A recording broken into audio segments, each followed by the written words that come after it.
بجد والله. لا هي جت يا باشا خلاص.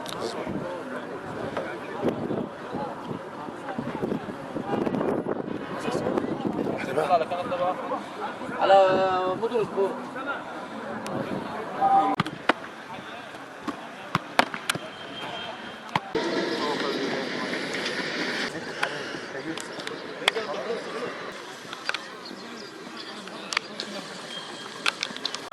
احسن. ايوه برافو رجاله.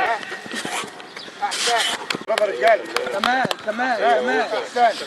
كمان. يلا. برافو رجاله. برافو رجاله. برافو رجاله. الله ينور يا دكتور علاء. كويس يا رجاله. الله يكرمك. احسن يا رجاله. احسن يا رجاله. تسخين كويس.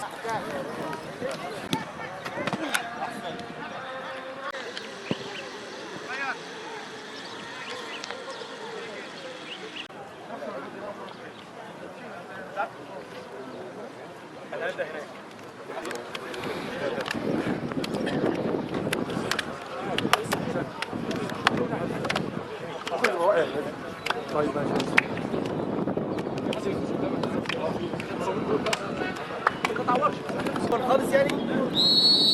انت عايز تاخد من راسها دلوقتي؟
مسعد يا حسن.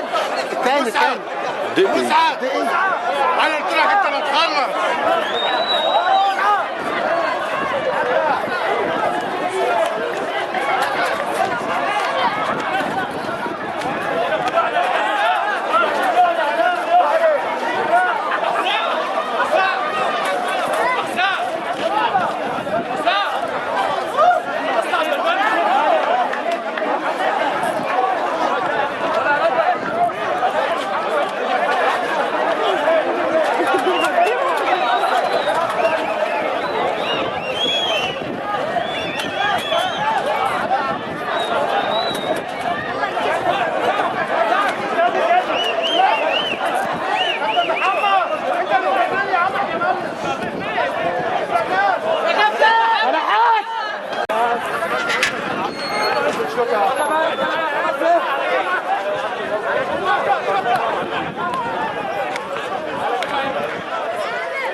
كابتن محمد النحاس المدير الفني في بالقاس، نقول 9 بونت على التوالي، نقول النهارده بالقاس شكل تاني. الحمد لله على كل شيء، وده مجهود اللعيبه، وقلت لك قبل كده ده مجهود الناس اللي قبلي، واحنا بنكمل مجهودهم. وانا بوعدكم ان شاء الله، بقول لك بالقاس ان شاء الله في الترقي، وان شاء الله ممكن يكون الصعود على ايدين اللعيبه المجتهده. ده وعد. بالقاس بيمتلك عناصر لعيبه على اعلى مستوى، والدروب اللي كان حصل كده قبل كده ده كان عدم توفيق. وانا بقول لك لعيبه بالقاس لعيبه كبيره تلعب في احسن الانديه في مصر. احمد سعيد اوكا لاعب بالقاس، بنقول لك الف مبروك الفوز الثالث على التوالي. الحمد لله والشكر لك يا رب. احنا ادينا النهارده كويس الحمد لله، يعني انت شايف النهارده اللعبه كلها مش قصرت، بس هو سوء توفيق الشوط الاولاني، والحمد لله ربنا كرمنا الشوط. انا بجتهد وكله بتاع ربنا، والحمد لله ربنا كرمني بجول، ان شاء الله خير باذن الله. كابتن احمد السمنجي مهاجم بالقاس الوافد الجديد في انتقالات يناير، نقول لك الف مبروك 3 نقاط غاليين. والله الحمد لله، الفرقه كلها كانت تعبت النهارده، وبوجود الكابتن محمد نحاس والكابتن عمر، واحنا كنا مركزين بصراحه ان ال3 بونت دول كانوا بالنسبه لنا هينقلونا ثالث، فربنا الحمد لله عملنا اللي علينا، وربنا وفقنا الماتش ده. الفرقه كلها ادت اللي عليها، مش انا بس، يعني كله تعب النهارده وكله اجتهد في الملعب، كان توفيق من عند ربنا. يعني هو والله نفس الشغل، يعني كابتن احنا بنلعب دلوقتي، يعني كابتن محمد نحاس والكابتن احمد كلهم مركزين معانا. الايام الجايين دول هيبقى فيهم شغل جامد. كابتن ابراهيم الصامولي لاعب بالقاس النهارده، بنقول لك الف مبروك 3 نقاط غاليين. والله بسم الله الرحمن الرحيم، الحمد لله على الفوز، واحنا بنهدي الفوز ده للكابتن محمد نحاس والكابتن اسماعيل والكابتن احمد راعي الفرقه. هارد لك لفرقه شبين، فرقه كويسه، وان شاء الله القادم اللعيبه النهارده بسم الله ما شاء الله، يعني عمل اللي عليهم في الملعب، والحمد لله على 3 بونت، وان شاء الله عندنا ماتش صعب ونفكر في اللي جاي باذن الله مع الزرق باذن الله. كابتن رضا السيد لاعب بالقاس النهارده، بنقول لك الف مبروك 3 نقاط غاليين. الحمد لله على الفوز، والحمد لله كان مباراه صعبه، والحمد لله كده دخلنا في المنافسه اكتر، كده احنا المركز الثالث، والحمد لله 3 نقاط غاليين قوي يعني الحمد لله. هو مباراه صعبه، بس احنا عندنا المباريات كلها زي بعض، المباريات كلها صعبه، مفيش مباراه سهله، والمباريات كلها ب3 بونت، مفيش مباراه ب6، كل المباريات زي بعض، بس الفرق النهارده ان ده ديربي، والماتش اللي كان يكسب الماتش النهارده يبقى ثالث ان شاء الله، فالحمد لله.